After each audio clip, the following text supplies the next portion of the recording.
Okay, so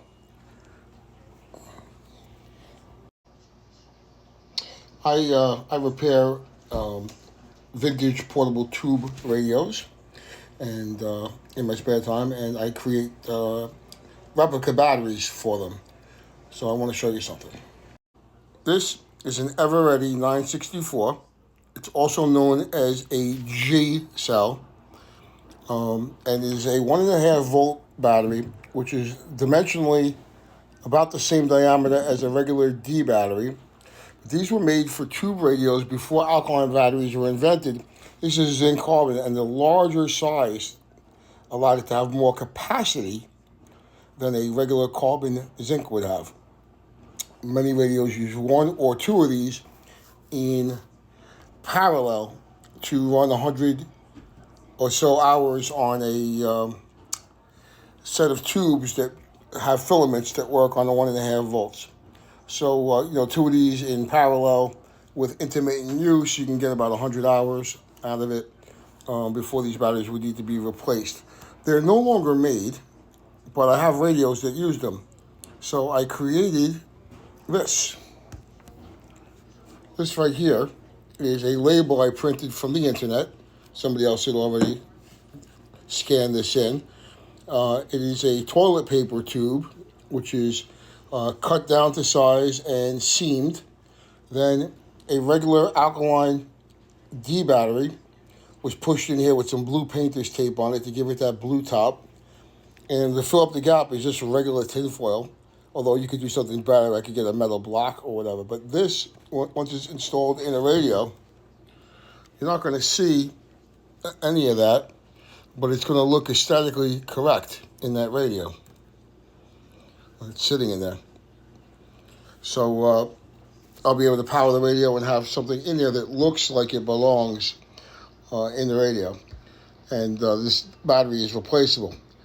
But I had an idea. Lantern batteries, the ones with the springs on top, come with 4 F cells. And dimensionally, they're almost the same. So I ordered one of those, and I'm going to, do a dissection on it, take it apart. And I'm hoping that the 4 cells in there will be close enough in size to this where I can just wrap them with the label and then use them just like that. This is printed from a regular inkjet printer. I used regular clear tape to sort of laminate it so that it doesn't peel. But like I said, from a distance, here's the original and here's that. From a distance, it looks pretty good. Installed in the radio, it will certainly look good. It'll look certainly better than having just a battery in there. In a toilet paper tube anyway. So it's one of the things I like to do. I like to have these radios looking like they would have looked during the time for which they were made. Period correct looking batteries in there. And if you look at the channel, I've created other types of batteries. I've rebuilt many of these batteries from this era. 90 volt batteries, 67.5 volt batteries, 75 volt batteries. They're all on my channel. But I want to show you that this is now a working battery. I have here a number 78 radio battery tester. And it's right here.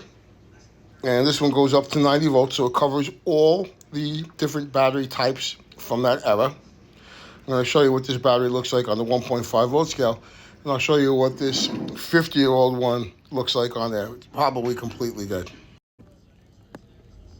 Okay, so it wasn't really easy to get that set up, but here we go. Here's the one that is probably 50 years old, maybe even 60. You can see the needle moves a little bit when I touch it. That's all it does, not even enough to be measured. But here's the one I built. And you see, that shows good. Perfectly good, in fact. On the 1.5 volt scale, as it should. So there you have what we're going to end up doing ultimately. We're going to end up ultimately installing that in the radio. And it does actually perform. It will actually perform in the radio. It will perform equal to, if not greater than, the original. Because remember, the original was carbon zinc, not even zinc chloride, carbon zinc, the most basic kind. And that is now an alkaline battery. So it's got a much higher milliamp rating than a standard battery would have. Now, this battery was twice the capacity of a regular battery because of the extra size. They're at least equal, and I believe that the alkaline is probably greater than. But either way, for my purposes, I don't sit there and listen to these radios. One, there's very little on AM. Now, I do have a transmitter. I can stream FM to them. I can stream from a Bluetooth device. I can stream, anything I want digitally to them. I can listen to FM on them with a little FM adapter. But the sound quality is not so great. They're AM. They were mostly made for for talk radio, and there's music, but the fidelity isn't that good. I basically just like to be able to show that they are functioning. I don't sit there and listen to them. And for that purpose, capacity is not so important because I'm not listening to them for hours on end.